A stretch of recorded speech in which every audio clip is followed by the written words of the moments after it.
Huwag ka nang lumuha, nandirito na kami.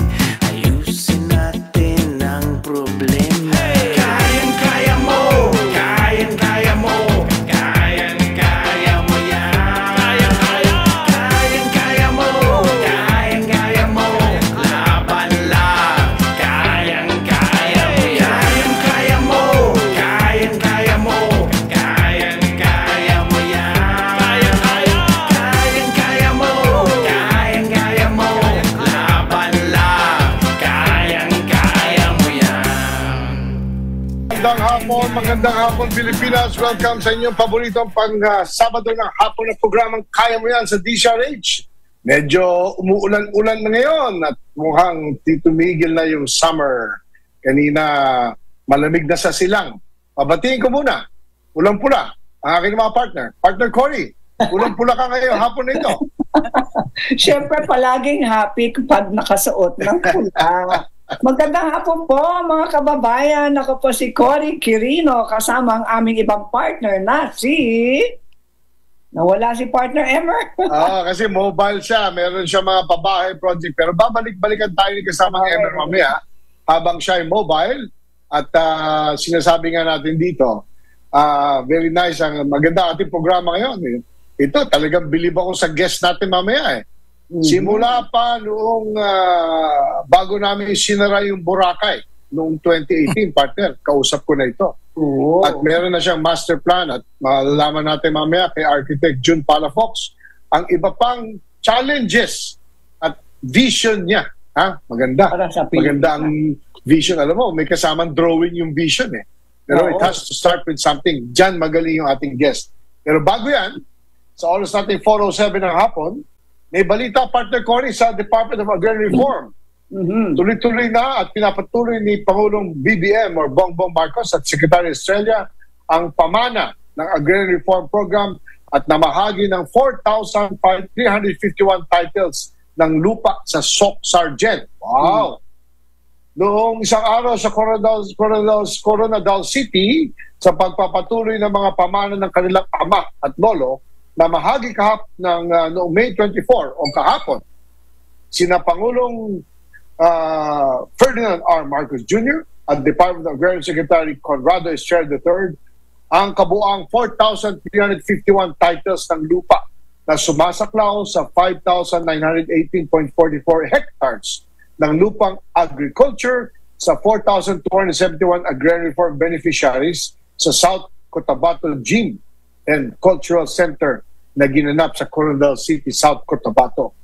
Mula dito, 1,184 ang Certificates of Land Ownership Award or CLOAS sa ilalim ng Comprehensive Agrarian Reform Program.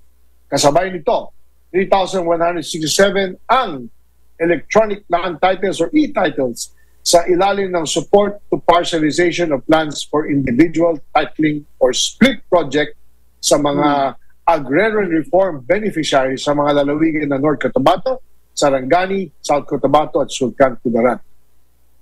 Naalala ni Marcos kung paano sinimulan ng kanyang ama, dating yumaong Pangulong Ferdinand Marcos Sr., ang reforma sa lupa sa bansa kung saan sulat kamay mismo nito ginawa ang Presidential Decree number 27 na nag-declare sa emancipation ng lahat ng magsasaka.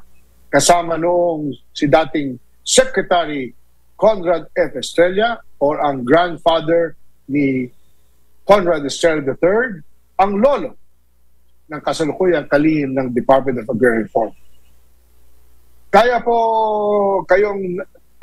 sinabi niya dito na kaya sila ay nasisiyahan, kami po ay siguradong katumbas na rin ng aming saya dahil nakumpleto po namin ang sinimulan ng aming mga ninuno at ang pinakamalaga sa kanilang ginagawa. Ibinahagi ni BBM, ni President Bongbong Marcos, na nakita niya mismo ang pakikibaka at paghihirap ng mga magsasaka na hindi kailanman nabiyayaan ng lupa. Naging saksi rin ako sa kawalan ng pagkakapantay-pantay sa sektor kung saan ang mga nagsisikip at magpaghatid na pagkain sa ating hapagkainan ay sila pa ang nahihirapan makakuha ng sapat na pagkain para sa kanilang sariling pamilya. Very ironic yun, no? Or yung nagtitil ng soil, sinasabi ni Pangulong BBM, sila pang nahihirapan kumuha ng pagkain. Kaya ngayon, sa tulong nitong programa ng DAR, pinapatuloy na ng Administrasyon Marcos ang sinimulan ng kanyang ama at lolo ni Secretary Estrella, dagdag pa ni President Marcos. Kinilala ni Secretary Estrella ang mga ARB sa Region 12 na matyagang naghintay ng mga titulo sa kanilang lupa, kung saan binanggit niya na ang ARB ay naghintay ng napakatagal na panahon, no? At sinasabi nga dito, 33 years. Sabi nga ni Lynette Frenela, isang tagapagmana ng isang original na ARB. Alam ko lahat kayo dito, ayon kay Estrella, na ilang taon nyo hinihintay ang inyong titulo. Ngayon po, ang ating Pangulong Bongbong Marcos ay magbibigay sa inyo. Si Eliseo Toscano, 73 years old, mula sa Matalam, North Cotabato, naghintay ng 25 years bago siya wakas na matanggap ng kanyang titulo ng lupa sa ilalim ng Project Split. Isang proyekto ng DAR na pinondahan ng World Bank na nag-uugnay sa pagkakahati-hati ng humigit kumulang 1.38 million hectares ng Collective Certificate of Land Ownership Awards or CCLOA sa mga individual na titulo at lupa para kwalipikado mga beneficiaries. Lubos po akong natuwa ayon ni Toscano at kagalakan dahil wakas na ang natanggap na namin ang titulo ng aming lupa. Makakaasa po kayo na ang bunga nitong pagsisikap na kami ay mahatiran ng kaukulang serbisyo. Susuklayin namin ng iba yung pagsusumika.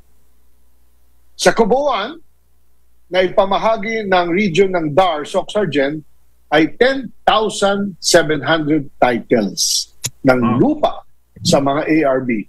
Halos 2,000 titles ng lupa ang target na pinamahagi sa mahigit 2,600 agrarian reform beneficiaries sa region para sa taong 2024. Palakpakan po natin. Ang galing. Ganun kadami. Ayan, pabatiin ko si Emer. Okay na ba signal mo, Emer? Nasaan ka ba ngayon? Okay. Yes, magandang hapon po. Andito lang sa may Trece Martires, Cavite. Ayun, Cavite. Okay. Happy Fiesta! Hindi, tsaka mahilig talaga magpasyal yan eh. Sorry, mahilig pumasyal. Yes, inaayos yung ating proyekto para sa pambahay. Yes. Sabi ko kay Cory kanina, nung wala ka pa, lumalamig na. Umuulan dyan sa Cavite kanina eh. Umuulan ba ngayon? Yeah. Yung ulan po rito, konti pa lang. Nakutan na. Tumating yes. Okay, bago tayo mag-break, ating long ipaalala sa ating mga tagapakinig na yung PAGCOR Photography Contest 2024 ay umarangkada na ulit simula ngayong last February 15, 2024. Kaya inaanyahan ng mga amateur professional photographers na ihanda ang kanilang mga lahok para sa tsansang manalo ng malalaking premyo. Harvest Time ang tema ng PAGCOR Photo Contest 2024 upang ipakita ang sipag, husay at pagsisikap ng mga magsasaka, mangingisda at mga nasa sektor ng agrikultura tungo sa masaganang ani hindi lamang para sa kanilang pamilya kundi para sa mamamayang sambayan ng Pilipino. Ayon kay PAGCOR Chairman and CEO Al Tenco, isa sa mga highlights ng 2024 Photo Contest ay ang bagong drone category para sa mga larawang kuha mula sa himpapawid gamit ang drone cameras. Bukod sa drone, ay mananatili ang conventional category, tampok ang mga larawang kuha gamit ang digital camera, at mga mobile category, tampok ang mga litratong kuha ng mobile devices. Tinaas na rin ng PAGCOR ang total cash prize para sa pantipalak from naging 2.23 million mula sa 1.6 million noong 2023. Ang 8 mananalo ng conventional category ay makakatanggap na 100,000 piso bawat isa. Samantalang makakatanggap naman ng 50,000 piso bawat isa ang 16 na mananalo sa mobile at drone categories. Binaba din ng PAGCOR ang age requirement sa mga nais tumahok. 16 years old, pwede na. Mula sa 18 years old noong 2023. Ang lahat ng entries ay kinakailangan kuha mula August 1, 2023 hanggang July 31, 2024. In closing, sabi nga ng PAGCOR, tatanggapin ng PAGCOR ang mga entries sa pamamagitan ng PAGCOR website gamit ang link na www.pagcor.ph/photocon2024 mula noong February 15, 2024. Para sa kompletong detalye, silipin ang PAGCOR Photography Contest 2024 subsite na matatagpuan sa www.pagcor.ph. Sa oras natin 4:16 ng hapon, kami po magbe-break. Pagbalik natin, abangan nyo, Architect June Palafox. Standby po mga kaibigan. Babalik kami.